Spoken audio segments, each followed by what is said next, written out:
Hi guys, ஆசை மரணம் அப்படிங்கிற சீரியஸோட 5th பார்ட்டை தான் இன்றைக்கி பார்க்க போகிறோம். லாஸ்ட்டாக 4th வந்து எது வரைக்கும் முடிஞ்சிருக்கோம் அப்படின்னா, நாரி வந்து அந்த விஷ் கேட்டனால தான் ஹூக் வந்து இறந்துருப்பார்.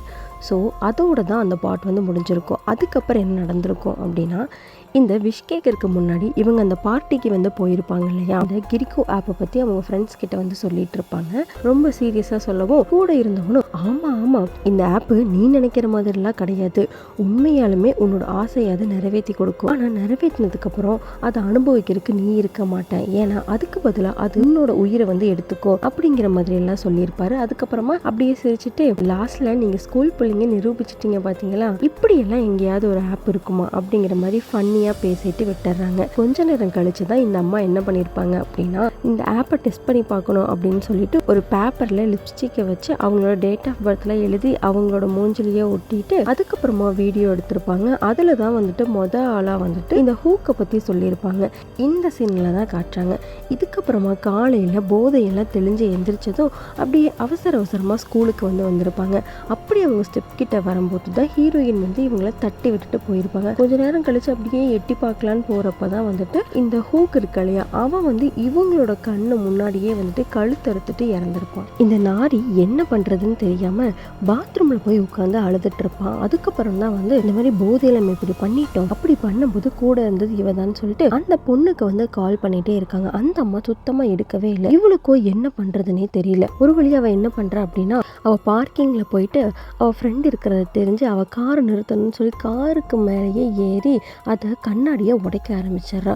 ஒழுங்காக கதவை திறந்துரு அப்படின்னு சொல்லிட்டு ஃப்ரெண்டை கூப்பிட்டுட்டு வந்துட்டு, உனக்கு எல்லாமே தெரியும்ல, முக்கியமாக அது உண்மைன்னு உனக்கு தெரியும்ல, தெரிஞ்சுமே ஏன் என்னை அதெல்லாம் பண்ண விட்ட சொல்லு அப்படிங்கிற மாதிரி அதட்டி கேட்டுட்டு இருக்காங்க. அதுக்கு அவளுமே இல்லை, ஸ்கூலில் இந்த மாதிரி ரூமர்லாம் பரவிட்டு தான் இருந்துச்சு, நான் இல்லைன்னு சொல்ல, ஆனால் அதெல்லாம் எனக்கு உண்மைன்னு சத்தியமாக தெரியவே தெரியாது. சொல்லப்போனால் அந்த ஆப்பை உருவாக்குனவங்களை பற்றி தெரியும், ஏன்னா அது 2 பொண்ணுங்க தான், அவங்களும் நம்ம ஸ்கூலில் தான் படித்தாங்க கொஞ்சம் வருஷத்துக்கு முன்னாடி. அதில் ஒரு பொண்ணு வந்து தான் இந்த ஆப்பை வந்து உருவாக்கினா, இது மூலமாக அவங்க 2 பேரும் இறந்தும் போயிருக்காங்க. இந்த மாதிரி ரூமர்ஸை பற்றி தான் தெரியுமே தவிர இதெல்லாம் உண்மையாக நடக்கும், இதனால இப்போ ஒருத்தன் இறந்துருக்கான் அப்படிங்கிறது எனக்கு தெரியாது அப்படிங்கிறதெல்லாம் சொல்லிட்டு இருக்காங்க. அதுக்கப்புறமா அந்த நாரி வந்துட்டு அவங்க ஃபோனில் அந்த டைமர் வந்து ஸ்டார்ட் ஆகிருக்கும். அந்த விஷ் வந்து கம்ப்ளீட் ஆனதுக்கப்புறம் அதை காட்டி இதுக்கு என்ன அர்த்தம் அப்படிங்கிற மாதிரி அவங்க ஃப்ரெண்டு கிட்டே கேட்டிருப்பாங்க. சொல்லப்போனால் அந்த அம்மாவுக்கு சுத்தமாக அதை பற்றிலாம் ஐடியாவே கிடையாது. ஸோ இதை பற்றி எப்படியாவது தெரிஞ்சுக்கணும் அப்படின்னு சொல்லிட்டு ஃபஸ்ட் என்ன பண்ணுறேன் அப்படின்னா, ஸ்கூல் விட்டு போகிறப்ப ஹஜு கிட்ட வந்து இதை பற்றி கேட்டிருப்பா, இந்த மாதிரி உனக்கு இதிலலாம் நம்பிக்கை இருக்கா அப்படின்னு சொல்லிட்டு. அதுக்கு அவனும் இல்லை, எனக்கு இந்த மாதிரி சூனியத்துலலாம் நம்பிக்கை இல்லை அப்படிங்கிற மாதிரி சொல்லியிருப்பான். நீயே இன்னும் ஹீரோயினுக்கு சப்போர்ட் பண்ணிட்டு இருக்க, அப்போது இன்னுமே அவன் மேலே உனக்கு க்ரஷ் இருக்கா அப்படிங்கிறத கேட்டால் அதுக்கு அஜுக்கு உனக்கும் அப்போ வந்து ஹீரோ மேலே வந்து க்ரஷ் இருக்கா அப்படிங்கிறத திருப்பி கேட்டாரான். கேட்ட கேள்விக்கு பதில் சொல்ல மாட்டேங்கிறானே அப்படிங்கிற மாதிரி யோசிச்சுட்டு இருக்கா. ஆக்சுவலாக ஹீரோயின் வீட்டில் ஸ்டே பண்ணியிருந்தாங்க இல்லையா, அந்த அன்னைக்கு தானே ஹீரோவுக்கு வந்துட்டு ஒரு மாதிரி பேயெல்லாம் கண்ணில் தெரிஞ்சது. இவளுக்குமே அந்த அன்னைக்கு வந்து தெரிஞ்சிருக்கும், இவ கூட வீடியோ எடுத்திருப்பா இல்லையா. அன்னைக்கு என்ன நடந்திருக்கும் அப்படின்னா, இந்த மாதிரி யாரோ ஒருத்தவங்க வர்ற மாதிரி ஒரு நிழல் தெரிஞ்சிருக்கும். யாரடா அவ அப்படின்னு சொல்லிட்டு பயந்து போய் பார்த்துட்டே இருக்கும்போது தான் அந்த கழுத்தை அறுத்து இறந்ததோட ஒரு பேய் வந்து முன்னாடி வரும். அதை பார்த்து இவளுமே பயங்கரமாக பயந்துட்டு இருந்திருப்பா. ஸோ அதுக்காக அது ப்ரூஃப்காக தான் இதை வந்து வீடியோ எடுத்திருப்பா. டக்குன்னு அந்த பேய் வந்துட்டு இவளை திரும்பி பார்த்துருக்கும். அந்த ஷாக்கில் தான் வந்து பயந்து மயக்கமாயிருப்பா. அங்கே மயக்கமானவ ஹாஸ்பிட்டலில் தான் வந்துட்டு கண்ணு முழிச்சிருப்பா. நான் எப்படி இங்கே வந்தேன் அப்படிங்கிற மாதிரி ஹீரோயினோட ஆண்டி கிட்ட கேட்டதுக்கு எல்லாரும் சேர்ந்து தானே வந்தீங்கிற மாதிரி சொல்லியிருப்பாங்க. அதுக்கப்புறம் தான் ஹீரோயினை பார்த்து பேசலாம் அப்படிங்கிற மாதிரி வந்திருப்பாங்க. ஆனால் அதுக்கு முன்னாடி ஹீரோயின் ஹீரோவை பார்க்க போயிட்டு இருப்பாங்க. அவங்கள தடுத்து நிறுத்தி பேசியிருப்பாங்க இல்லையா. ஒரு வழியாக அவங்க கிட்ட பேசி உனக்கு வேறு ஏதாவது எடுத்துகிட்டு வரணுமா அப்படிங்கிற மாதிரி கேட்டு, என்னோட திங்ஸ் எதுவும் அங்கே இருக்கும்னு நினைக்கிறேன்னு சொல்லிட்டு அவங்களோட வீட்டு பாஸ்வேர்டை வந்துட்டு கேட்டு தெரிஞ்சுக்கிறாங்க. இதெல்லாம் ஏன் பண்ணுறாங்க அப்படின்னா, அவங்களுக்கு வந்து ஹீரோவோட ஃபோன் வந்து வேணும். அதுக்கப்புறமா ஹீரோனோட வீட்டுக்கு போய் ஹீரோவோட ஃபோனை ஒரு வழியாக தேடி கண்டுபிடிச்சி பார்க்குறாங்க. ஆனால் அவரோட டைம் வந்து ஸ்டாப் ஆகிருக்கும். அட் த டைம் வந்துட்டு இவங்களோட அந்த டைமுமே ஸ்டாப் ஆகிருக்கும். இதெல்லாம் எப்படி என்னங்கிறத அவங்க யோசிச்சுட்டே இருப்பாங்க. ஹாஸ்பிட்டலில் வந்து பார்த்தா ஹீரோயின் இருக்க மாட்டாங்க. அதுக்கு பதிலாக அவங்க விஷ் கேட்டிருப்பாங்க இல்லையா, அந்த பேப்பர் தான் இருக்கும். கூடவே ஹீரோனோட ஆண்டியும் வந்துட்டு இந்த மாதிரி நான் இவளை தேடிட்டே இருக்கேன், எங்கே இருக்கானே தெரியல, ஸோ நீ அவளை பார்த்தா நான் கூப்பிட்டேன்னு சொல்லு அப்படிங்கிற மாதிரி சொல்லியிருப்பாங்க. அதுக்கப்புறமா உங்களுக்கு புரிய வருது, ஹீரோக்காக இவளுமே வந்துட்டு இந்த விஷயம் கேட்டிருக்கா அப்படின்னு சொல்லிட்டு. ஆனால் ஹீரோவோட டைமுமே ஸ்டாப் ஆயிருக்கு, இவங்களோட டைமுமே ஸ்டாப் ஆயிருக்கு. இதெல்லாம் எப்படி அப்படிங்கிறத வந்துட்டு அவங்க யோசிச்சுட்டு அதை நல்லா கால்குலேட் பண்ணி பார்க்குறாங்க. அதுக்கப்புறம் தான் அவங்களுக்கு ஒரு விஷயம் தெரிய வருது. என்ன அப்படின்னா, ஒருத்தர் ஆசைப்பட்டு 24 மணி நேரத்தில் அதை நிறைவேறி அவங்களுக்கு அந்த டைம் ஓடும்போது இன்னொருத்தர் கூடவே சேர்ந்து அவங்களோட ஆசையை வந்து நிறைவேற்றுறாங்க அப்படின்னா ஃபர்ஸ்ட் ஓடிட்டு இருந்த அந்த டைம் வந்து ஸ்டாப் ஆகுது. அதுக்கப்புறமா நிறைவேற்றின அவங்களோட டைமர் வந்து ஸ்டார்ட் ஆயிருது. ஹீரோக்கு ஸ்டார்ட் ஆன உடனே நாரியோடது வந்து ஸ்டாப் ஆயிருக்கும். இங்கே ஹீரோயுமே ஹீரோக்காக முடிவெடுத்திருப்பாங்க இல்லையா, அதுவுமே அந்த 24 மணி நேரத்துக்கு முன்னாடியே பண்ணனால ஹீரோவோடதுமே அங்கே ஸ்டாப் ஆயிருக்கும். அது மூலமாக இவங்க தெரிஞ்சுக்கிறாங்க. இந்த நாரிக்கு ஒரே கன்ஃபியூஷன், இது எப்படிடா ஒர்க் ஆகுது அப்படிங்கிறத கண்டுபிடிக்கணும் அப்படின்னு சொல்லிட்டு அவங்க நல்லா கால்குலேட் பண்ணி பார்க்குறாங்க. ஏன்னா இவங்களோட டைமரும் ஸ்டாப் ஆயிருக்கும், ஹீரோவோட டைமரும் ஸ்டாப் ஆயிருக்கும். அது எல்லாத்தையுமே கால்குலேட் பண்ணி பார்க்கும்போது தான் அவங்களுக்கு ஒரு விஷயம் தெரிய வருது. 24 மணி நேரத்தில் இந்த நாரி வந்து விஷ் கேட்டிருப்பா இல்லையா, அது அந்த 24 மணி நேரம் முடியறக்குள்ளேயே வந்துட்டு ஹீரோவும் கேட்டிருப்பாரு. அதனால நாரியோடது வந்து ஸ்டாப் ஆயிருக்கும். ஹீரோவோட அந்த 24 மணி நேரம் முடியறக்குள்ள ஹீரோயின் கேட்டிருப்பாங்க. அதனால ஹீரோவோடது ஸ்டாப் ஆயிருக்கும். சொல்ல போனா இப்போ ஹீரோயினுக்கு தான் வந்துட்டு அந்த டைமர் வந்து ஓடிட்டு இருக்கும். இது எப்படி ஒர்க் ஆகுதுன்னா, அதாவது லாஸ்ட்டாக யார் கேட்டிருக்காங்களோ அவங்களோட கதை ஃபஸ்ட்டு முடியும், அதுக்கப்புறமா அதுக்கு முன்னாடி இருக்கவங்க அப்படின்னு சொல்லிட்டு இந்த மாதிரி டிசெண்டிங் ஆர்டரில் தான் அது வந்துட்டு வருது அப்படிங்கிறத அவங்க புரிஞ்சுக்கிறாங்க. இருக்கிற குழப்பத்தோடையே இந்த நாரி என்ன பண்ணுறான்னா ஹீரோயினுக்கு கால் பண்ணுறா. ஆனால் அவள் எடுக்க மாட்டேங்கிறா. சரி ஓகே, இந்த ஹஜுக்கு கால் பண்ணேன்னு சொல்லிட்டு அவனுக்கும் ட்ரை பண்ணுறான். அவனுமே எடுக்க மாட்டேங்கிறான். பயங்கரமாக கடுப்பாகுது. 2 பேரையும் காணோம். கால் பண்ணாலும் எடுக்க மாட்டேங்கிறாங்க. எங்கே தான் போயிருக்காங்க, என்ன தான் பண்ணிட்டு இருக்காங்க அப்படிங்கிறத யோசிச்சுட்டே இருக்கா. அதுக்கப்புறம் தான் என்ன பண்ணுறான்னா ஹீரோனோட வீட்டுக்கு போகிறான். அங்கே போயிட்டு அங்கேருந்து ஹீரோவோட ஃபோனை தேடி கண்டுபிடிப்பான். கண்டுபிடிச்சிட்டு அதில் இருந்து ஹீரோ மாதிரியே ஹஜுக்கு வந்து மெசேஜ் அனுப்புகிறான். இந்த மாதிரி இந்த கேமை பற்றின சில விஷயங்கள் எனக்கு தெரிஞ்சிருக்கு, நம்ம நேரில் பார்த்து அதை பற்றி பேசலாம், நீ எங்கே இருக்க அப்படிங்கிற மாதிரி கேட்குறாங்க. அதுக்கு அந்த ஹஜுக்கு என்ன மெசேஜ் பண்ணுறான்னா, நாங்களுமே இந்த சாபத்தை பற்றின விஷயத்தை வந்து கண்டுபிடிச்சிருக்கோம், கூடிய சீக்கிரம் நேரில் பார்த்து என்ன நடந்துச்சு, எப்படி இதை ஸ்டாப் பண்ணுறதுன்னு எல்லாத்தையுமே சொல்லுவோம், அது வரைக்கும் இந்த விஷயத்தை பற்றி நீ நாரிக்கிட்ட சொல்லாத அப்படிங்கிற மாதிரி ரிப்ளை மெசேஜ் வருது. இவளுக்கும் இங்கே ஷாக்கு. அப்போது நீங்கள் எல்லாம் டீம் சேர்ந்து என்னை ஒதுக்குறீங்களா, எல்லாரும் ஒன்றா சேர்ந்துட்டு என்னை தனியாக சாக விடலான்னு பார்க்குறீங்களா அப்படிங்கிற மாதிரி பயங்கரமாக கடுப்பாகி அப்படியே அந்த பெட்லேயே படுத்துட்டு இருக்கா. கொஞ்ச நேரத்துலேயே பார்த்தா ஒரு சிவப்பு கலர் குட்டி நூல் மாதிரி இவளோட கண்ணத்து மேலே வந்து விழுகுது. இவ கண்ணு முழிச்சு படுத்துட்டு தான் இருக்கா, தூங்கலாம் இல்லை. அதை நினச்சா தட்டி விடலாம், அவளும் ட்ரை பண்ணுறா. ஆனால் அவனால் கை காலெல்லாம் அசைக்கவே முடியல. அதை எப்படியாவது எடுக்கணும் அப்படின்னு சொல்லிட்டு அவள் அப்படியே அவளுக்கே ஊதிக்கிறான், அட்லீஸ்ட் அதை தள்ளி விடலான்னு சொல்லிட்டு. ஆனாலும் அவனால் எதுவுமே பண்ண முடியல. அந்த நூல் டபக்குன்னு என்ன ஆகுதுன்னா இவளோட கண்ணுக்குள்ளே போயிடுது. அதுக்கப்புறம் தான் இவளுக்கு வந்து ஒரு மாதிரி ஆகுது, ஒரு மாதிரி பேய் பிடிச்ச மாதிரி நடந்துக்கிறா. அந்த டைம் தான் வந்துட்டு ஹீரோவும் வந்துட்டு வீட்டுக்குள்ளே வந்திருப்பான். உள்ளே வந்த ஹீரோ நாரியை பார்த்து நீ என்ன இங்கே பண்ணிகிட்ருக்க அப்படிங்கிற மாதிரி கேட்டிருப்பாரு இல்லையா. அவங்களுமே வந்துட்டு ஆண்டி பேர் தான் சொல்லியிருப்பாங்க. இந்த மாதிரி சில திங்ஸ் எடுத்துகிட்டு வர சொன்னாங்க, அதனால தான் வந்தேன் அப்படிங்கிறத சமாளிச்சிருப்பாங்க. அப்போ தான் வந்து ஹீரோ அன்னைக்கு நடத்ததை பற்றி பேசுகிறாரு. இந்த மாதிரி இந்த இடத்துல தான் வந்து அந்த பேய் நின்றுருந்துச்சு, அப்படியே அது தொடர்ந்து என் பக்கத்தில் வந்துச்சு, கழுத்தில் பயங்கரமான ஒரு வெட்டு இருந்துச்சு, பார்க்குறக்கே ரொம்ப கொடூரமாக இருந்துச்சு, இந்த மாதிரியெல்லாம் சொல்லிகிட்டே இருப்பாங்க.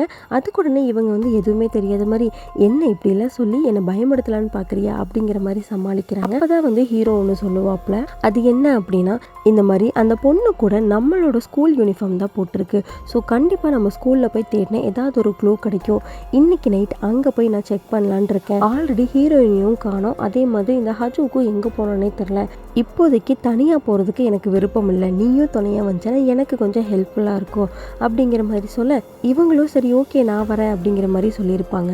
இந்த நாரி என்ன பண்ணுறா அப்படின்னா ஹீரோவோட ஃபோன்லேருந்து ஹீரோயினுக்கு மெசேஜ் அனுப்புகிறான். அதாவது ஹீரோ மாதிரியே நம்மளோட ஃப்ரெண்டு தானே இந்த நாரி, அவளுக்கும் இதை பற்றி சொன்னால் என்ன, ஏன் அவகிட்ட இருந்து நம்ம மறிக்கணும் அப்படிங்கிற மாதிரிலாம் மெசேஜ் அனுப்பியிருப்பாங்க. அதுக்கு ஆப்போசிட்லேருந்து என்ன வரும் அப்படின்னா இந்த மாதிரி இல்லை வேண்டாம், நம்ம 3 பேர் ஆல்ரெடி விஷ் கேட்டுட்டோம், 3 பேருக்கும் டைம் ஓடிட்டுருக்கு, ஸோ 3 பேர்த்தில் யாராவது ஒருத்தர் வந்து சாவாங்க, ஸோ அது வந்து ஃபஸ்ட்டு அவளாக இருக்கட்டும் அப்படிங்கிற மாதிரி சொல்லியிருப்பாங்க. இதெல்லாம் பார்த்து பயங்கரமான வெறியாயிடுறாங்க. என்னென்னா மட்டும் இழிச்சவாயா, என்ன ஏன்டா இப்படி பண்ணுறீங்க அப்படிங்கிற மாதிரி கடுப்பாயிட்டு இருப்பாங்க. அதுக்கப்புறம் அன்னைக்கு நைட்டு தான் ஸ்கூலுக்கு போகிறாங்க. அப்படி இவங்க ஸ்கூலுக்குள்ளே நுழையும் போது தத்தி தவளி போயிட்டுருப்பாங்க. அப்போ தான் ஹீரோ வந்துட்டு இவங்களுக்கு ஹெல்ப் பண்ணுற மாதிரி அப்படியே க்ளோஸ்அப்பில் வருவார். இதையெல்லாம் பார்த்த நாரிக்கு வந்து ஒரு மாதிரி ஃபீல் ஆகுது. ஏன்னா ஆல்ரெடி இவங்களுக்கு வந்துட்டு ஹீரோ மேலே தான் இன்ட்ரெஸ்ட் ஆகும். போயிருந்திருக்கும். 2 பேருமே உள்ளே நடந்து போயிட்டு இருக்கையில தான் இந்த நாரி என்ன கேட்குறான்னா, நீயும் ஹீரோயினியும் எப்போத்துலேருந்து டேட் பண்ணிட்டு இருக்கீங்க அப்படிங்கிற மாதிரி கேட்டால், சே நாங்களா டேட்டா அதெல்லாம் ஒன்றும் இல்லை, அப்படிலாம் இருந்தவங்கக்கிட்ட சொல்லாமல் என்ன அப்படிங்கிற மாதிரி சமாளிக்கிறாரு. பொய் சொல்லாத, எனக்கு வந்து நல்லாவே தெரியுது, ஏன்னா அவளோட வீட்டு பாஸ்வேர்டை யோசிக்காமல் நீ போட்ட, அது மட்டும் இல்லை அவளுக்காக நீ ஒரு விஷ் கேட்டிருப்பியே, அப்போ கூட நீங்கள் 2 பேர் ஒட்டுக்கா தானே வீட்டில் உட்காந்து சிக்கன் சாப்பிட்ருக்கீங்க, ஸோ நீங்கள் எங்களுக்கே தெரியாமல் டேட் பண்ணிட்டு இருக்கீங்க அப்படி தானே, பரவாயில்ல சொல்லு அப்படிங்கிற மாதிரி ரொம்ப நோண்டி நோண்டி கேட்குறா.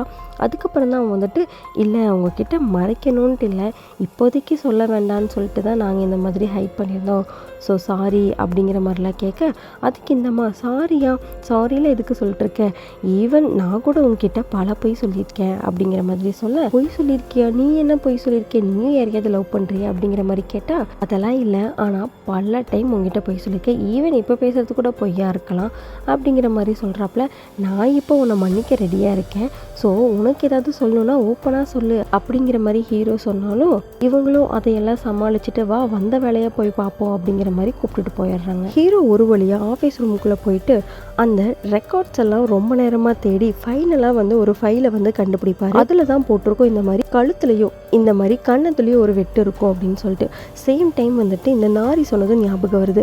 அப்போ தான் உடனே இவர் எந்திரிச்சு, இந்த மாதிரி நான் வந்து சொன்னேன் கழுத்தில் மட்டும்தான் காயம் இருக்கும், நீ தானே சொன்ன கண்ணத்துலேயும் இருக்கணும், அப்போ உனக்கும் அது கண்ணுக்கு தெரிஞ்சுதா, உண்மையை சொல்லு, அப்போ நீயும் விஷ் கேட்டிருக்கியா, என்ன தான் நடக்குது, எதாக இருந்தாலும் உண்மையை சொல்லு, சேர்ந்து பார்த்துக்கலாம் அப்படிங்கிற மாதிரிலாம் பேசிகிட்டே இருக்க, டக்குன்னு இந்த நாரி என்ன பண்ணுறா அப்படின்னா, பக்கத்தில் இருந்த கத்தியை எடுத்து நீட்டிட்டு, நீங்கள் எல்லாரும் சேர்ந்து என்ன கொள்ளலான்னு பிளான் பண்ணிட்டு இருக்கீங்களா, நான் சாகணும் நீங்களாம் மட்டும் உயிர் வாழணுமா, என்னை ஏமாத்திட்டு தானே இருக்கீங்க நீங்களாம் அப்படிங்கிற மாதிரி சொல்கிறான். என்ன உளறிட்டு இருக்க, நம்ம எல்லாருமே ஃப்ரெண்ட்ஸ், ஏன் இந்த மாதிரிலாம் நீ பேசிகிட்டு இருக்க அப்படிங்கிற மாதிரி இங்கே ஹீரோவும் கேட்குறாரு. உன்னை காப்பாற்றணும்னு சொல்லி தானே உன் ஆசை காதலி வந்து உனக்காக விஷ் கேட்டிருக்கா, அதனால தானே இப்போ ஏதோ கண்டுபிடிச்சிட்டு இருக்கீங்க, ஆனால் இந்த இதில் வந்துட்டு நான் மட்டும் சாகணும் அப்படி தானே அப்படிங்கிற மாதிரி ரொம்ப கொடூரமாக பேச ஆரம்பிக்கிறா. அந்த டைமில் பார்த்தா இந்த வெளியில் இருந்த ஹஜு கூட மாமாக்கு அவர் கையில் இருக்கிற இந்த பேய்களை கண்டுபிடிக்கக்கூடிய அந்த ஒரு டூல் வச்சிருப்பார் இல்லையா, அதில் இருக்க முள் வந்து ஆட்டோமேட்டிக்காக சுத்த ஆரம்பிக்குது. ஸோ இது மூலமாக இவருக்கு இங்கே சிக்னல் கிடைக்குது, உள்ளே ஏதோ தப்பாக நடக்குது அப்படின்னு சொல்லிட்டு இவரும் என்னன்னு பார்க்கலாம் அப்படின்னு சொல்லிட்டு இறங்கி ஸ்கூலுக்குள்ளே போக ஆரம்பிக்கிறாரு. இந்த பக்கம் ஹீரோ நாரிக்கிட்ட, என்ன உளறிட்டு இருக்க, ஏன் இப்படிலாம் லூசு மாதிரி பேசிகிட்டு இருக்க, நம்ம எல்லாரும் ஃப்ரெண்ட்ஸு தான், இப்படி தான் நீ வந்துட்டு பிரித்து பேசிகிட்டு இருப்பியா அப்படிங்கிற மாதிரி கத்திட்டு இருக்காப்புல. அதுக்கு அந்த அம்மா, என்ன ஃப்ரெண்ட்ஸு இங்கே பாரு அப்படின்னு சொல்லிட்டு இவனோட ஃபோனையே எடுத்து காட்டிட்டு, என்னை விட்டுட்டு என்னெல்லாம் பண்ணியிருக்கீங்க அப்படிங்கிற மாதிரி காட்டுறா. அப்போ தான் ஹீரோ சொல்கிறார், லூஸா நீ, என்னோடய ஃபோனு தொலைஞ்சு போச்சு, அதுவும் இல்லாமல் அதில் சுத்தமாக சார்ஜும் கிடையாது, நீயே பாரு அந்த ஃபோனை அப்படின்னு சொல்லி பார்க்க சொல்கிறா. பார்த்தா அது ஆஃபில் தான் இருந்திருக்கு. அப்போது இவ்வளோ நேரமாக இவங்களை வந்துட்டு வசியப்படுத்தி அந்த மாதிரி காமிச்சது எல்லாமே வந்துட்டு அந்த பேய் தான் அப்படிங்கிறத புரிய வைக்க ட்ரை பண்ணுறாரு. ஆனாலும் இந்த அம்மாவுக்கு வந்து அது புரிய மாட்டேங்குது. ஏன்னா ஆல்ரெடி இவங்களுக்குள்ளே வந்து சிவப்பு கலர் நூல் வந்து புகுந்துருக்கு இல்லையா, ஸோ அதனால் இவங்க பேய் ஆட்டி வச்ச நிலையில தான் இருக்காங்க. என்னதான் ஹீரோ இவ்வளோ சொன்னாலும் அந்த அம்மா எதுவுமே கேட்காம டப்புன்னு ஹீரோவை வந்துட்டு ஒரு அடி அடிச்சிடுறாங்க. அப்படியே கத்தியால் லைட்டாக கிழிச்சு விட்டுறாங்க. அப்படியே இவளோட கண்ணெல்லாம் மாறி ஆளே வேற மாதிரி வந்து நின்றுட்டு இருக்கா. எப்படியாச்சும் இந்த பேய்கிட்ட இருந்து தப்பிச்சாகணும் அப்படின்னு சொல்லிட்டு ஹீரோவும் என்ன பண்ணுறாரு அப்படின்னா, ஸ்கூலை விட்டு வெளியே போகணும் அப்படின்னு சொல்லிட்டு பயந்து அங்கேருந்து ஓட ஆரம்பிக்கிறாரு. ஓடி வெளியே வரலான்னு பார்த்தா அந்த கண்ணாடி டோர் வந்து பயங்கரமான லாக்ல இருக்கு, ஓப்பனே பண்ண முடியல. எப்படியாவது திறந்துடணும் அப்படின்னு சொல்லிட்டு ரொம்ப முயற்சி பண்ணிகிட்டே இருந்தாலும் ஒன்றுமே பண்ண முடியல. ஐயோ நம்ம கதை அவ்வளோதான் அப்படிங்கிறத நினச்சி ரொம்ப பயந்துகிட்டே இருக்காப்புல. பின்னாடியே பார்த்தா அந்த பேய் வந்துடுது. அந்த பேய் வந்து இவரை வந்துட்டு வசியம் பண்ண ஆரம்பிக்குது. அது இவர் பார்த்த மாதிரியே அச்சசல் அந்த கழுத்தெல்லாம் அறுத்துட்டு முகத்தெல்லாம் கிழிச்சிக்கிட்டு பார்க்கறக்கே ரொம்ப கொடூரமாக இருக்குது. இதுக்கு முன்னாடி நீ தப்பிச்சிட்ட, ஆனால் இதுக்கப்புறம் உன்னை நான் சும்மா விட மாட்டேன் அப்படிங்கிற மாதிரி சொல்லிட்டு இவரை மறுபடியும் டார்ச்சர் பண்ண ஆரம்பிக்குது. அப்படியே இவர் கொஞ்சம் கொஞ்சமாக அதோட வசியத்துக்கு போயிட்டுருக்கு. திடீர்னு எங்கிருந்தோ வந்த அம்பு இங்க தொங்கிட்டு இருந்த ஹீரோ வந்து காப்பாத்துது. யாருடான்னு பார்த்தா அது ஹஜு கூட மாமா தான். அவரும் அப்படியே உள்ள வந்து ஹீரோவை கூப்பிடலான்னு பார்க்கும்போது பக்கத்துல இருந்த கண்ணாடி சில்லு வந்துட்டு அப்படியே பேக்ல வந்துட்டு ஹஜு கூட மாமா கண்ணிலேயே குத்திடுது. கொஞ்ச நேரம் கழிச்சு கஷ்டப்பட்டு அதை அப்படியே பிடிச்சி இழுத்து வெளியெடுத்தா அவருக்கு அப்படியே கண்ணு ஃபுல்லாக ரத்தமாக இருக்குது. இருந்தாலும் ஆப்போசிட்டில் அவர்னால அந்த பேயெல்லாம் பார்க்க முடியுது. தம்பி முடிஞ்ச அளவுக்கு நம்ம இந்த இடத்த விட்டு வெளியே போகணும், வா வெளியே போகலாம் அப்படிங்கிற மாதிரி சொல்லிட்டு எந்திரிச்சு போகலான்னு பார்க்குறாரு. சேம் டைம் இந்த பக்கம் ஹீரோயினும் ஹஜுக்கும் என்ன பண்ணுறாங்க அப்படின்னா, ப்ராப்ளம் எல்லாம் எங்கே ஸ்டார்ட் ஆச்சோ அந்த பொண்ணோட வீடியோவை ஒரு வழியாக கண்டுபிடிச்சி அதை டவுன்லோடும் பண்ணுறாங்க. டக்குன்னு அந்த இடமே அந்த ஸ்கூலில் கரண்ட்டு ஃபுல்லாக போயிடுது. இந்த பேயும் இவங்களை பார்த்து நெருங்கிட்டே வருது. இதோட இந்த 5th எபிசோட் வந்து கம்ப்ளீட் ஆகுது. நெக்ஸ்ட் எபிசோடில் பார்க்கலாம். டாடா, பாய்.